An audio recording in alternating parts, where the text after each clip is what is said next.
جب قحط پڑا مدینے میں اور اطراف میں، یہ تاریخ کا سخت ترین سال ہے، تو آپ نے پورا قحط کا زمانہ قسم کر لی اپنے اوپر کہ گوشت نہیں کھاؤں گا، پنیر نہیں کھاؤں گا، گھی والی روٹی نہیں کھاؤں گا، خشک ٹکڑے چباتے عوام کے ساتھ بیٹھ کے۔ آج جب کہ ملک معاشی بحرانوں میں مبتلا ہے، حکمرانوں کے طرز زندگی اور ان کی آنی جانی آپ دیکھیں۔ حضرت عمر کا نام لینا آسان ہے، لیکن حضرت عمر رضی اللہ تعالیٰ عنہ کا طرز حکومت دیکھیے۔ آپ ان ایام کے اندر اپنی ازواج کے ہاں بھی نہیں جا رہے تھے، راتوں کو گشت کرتے تھے۔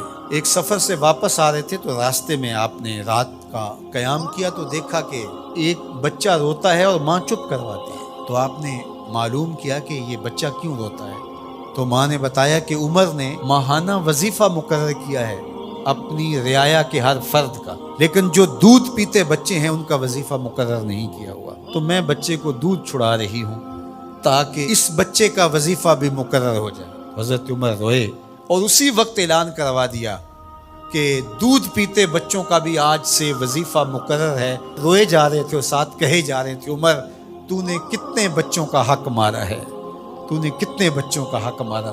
یہ ہیں حضرت عمر رضی اللہ تعالیٰ عنہ۔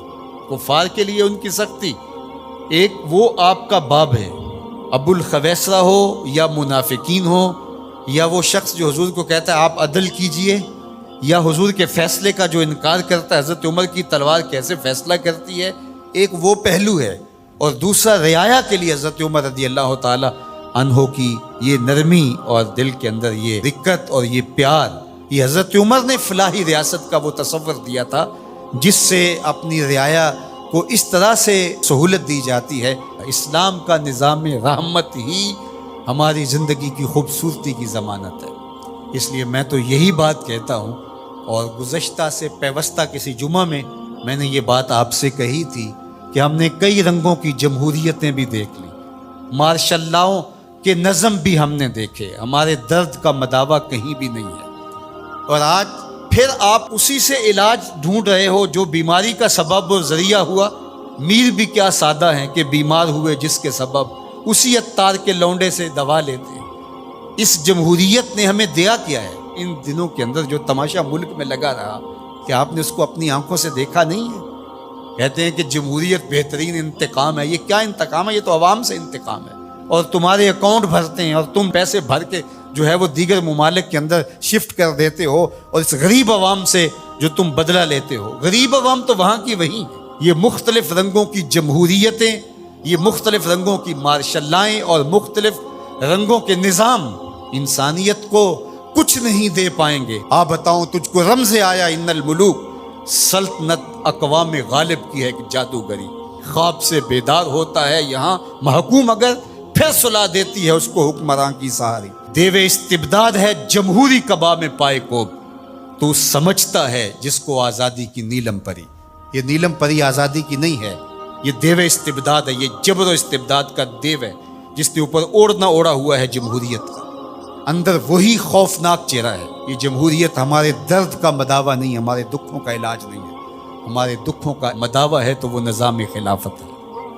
اس کے لیے مجھے اور آپ کو کوشش کرنی چاہیے۔ اس جمہوری نظم نے کیا دیا ہے مسلمانوں کو؟ جب مسلمانوں کے پاس اپنا نظام خلافت موجود ہے تو اس کے لیے راست اقدام ہو کہ جد و جہد کیوں نہیں کی جاتی، اور قوم کو سب سے پہلے باشعور بنا کر کے افراد اور رجال کار تیار کر کے اس نہج تک کیوں نہیں لے جایا جاتا؟ جب سمت ہی ہم نے درست منتخب نہیں کی ہے تو جتنا تیز بھاگیں گے اتنا منزل سے دور ہوتے چلے جائیں گے۔